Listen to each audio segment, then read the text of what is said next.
Здравейте, аз съм Криско и днес реших да снимам за хейтерските коментари, написани под стария още четвърти мой клип Учителите. Вие може да сте го гледали. Хейтерски коментари, които са само от един човек, Петър Чехларов. Да, той е мой приятел. Ако така се нарече.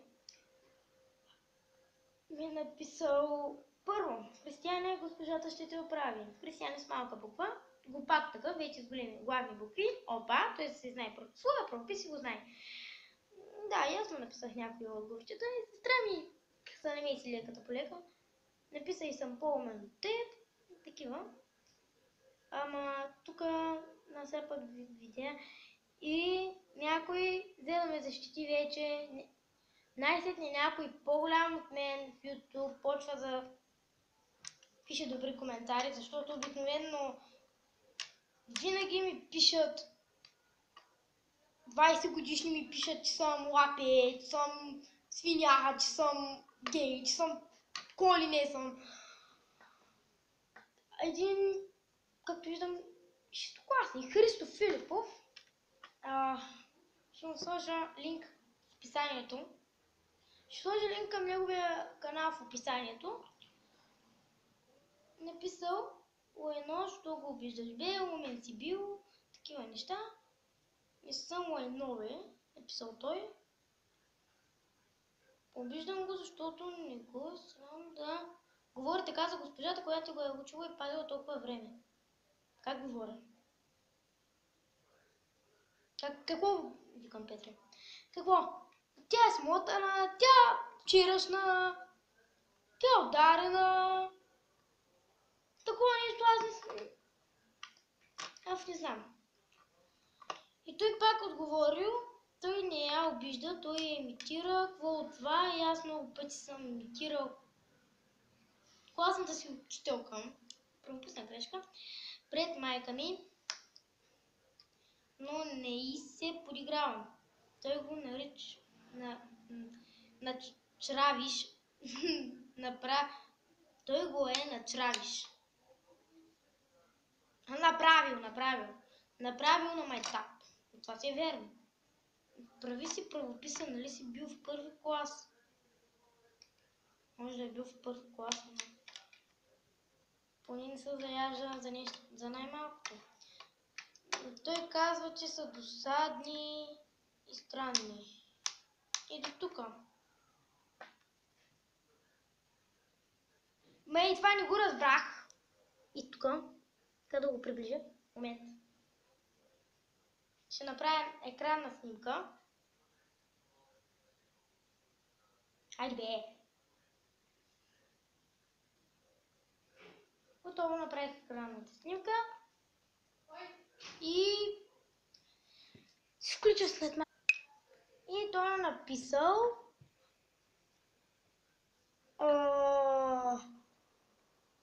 така.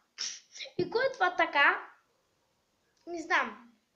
Тук също е някакъв нуб, а него го познавам също. Знам го. Някакъв нуб, който пише: какво го обиждате, бе тапанари, какво ви е сторил, път си е як, продължавай след така. Познавам го, той е мой съученик също. Петра, и ти също го познаваш. Да. Нека продължаваме сега.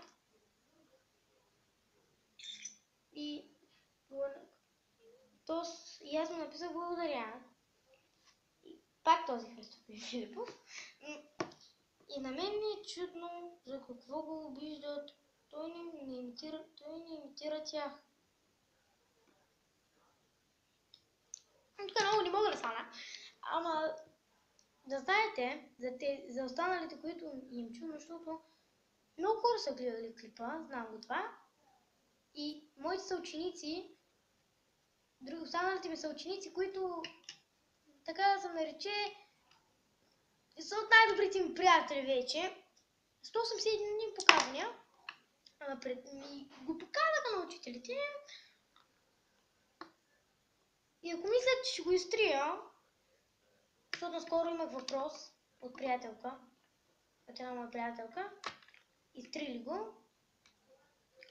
И затова казвам, аз няма да го изтрия този клип. Каквото и да е, няма да го изтрия. За какво да го изтрия? Изгледа, че съм се предал, нали?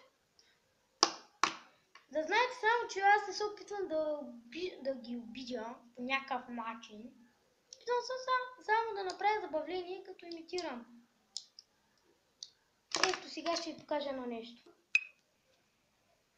Сигурно знаете за Ансияна Хак. Да, той също има клип, който се казва Видео учители, новина важна и то при това. Той също имитира по доста по-различен начин учителите. Доста смешно. И аз се опитвам да направя вид забавление просто. А не да ги обидя.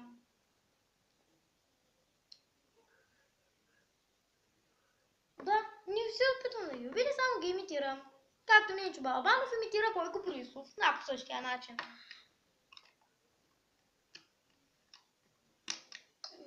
Да. Що Ансияна Хак е направил такъв клип, дето доста е странен клип. Готин. Аз не се опитвам да ги обидям, мои приятелчета. Помните го. Това беше всичко от видеото. Дайте палец нагоре, се абонирайте за канала, дайте едно коментарче долу. И прегледайте описанието, защото ще има доста линкове.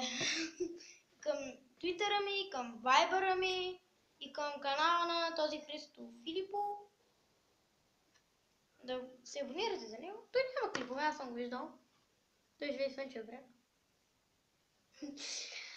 Има снимка на едно чудовище там. Те са две. Едно и също, в различни пози. Това беше видеото от мен. Чао!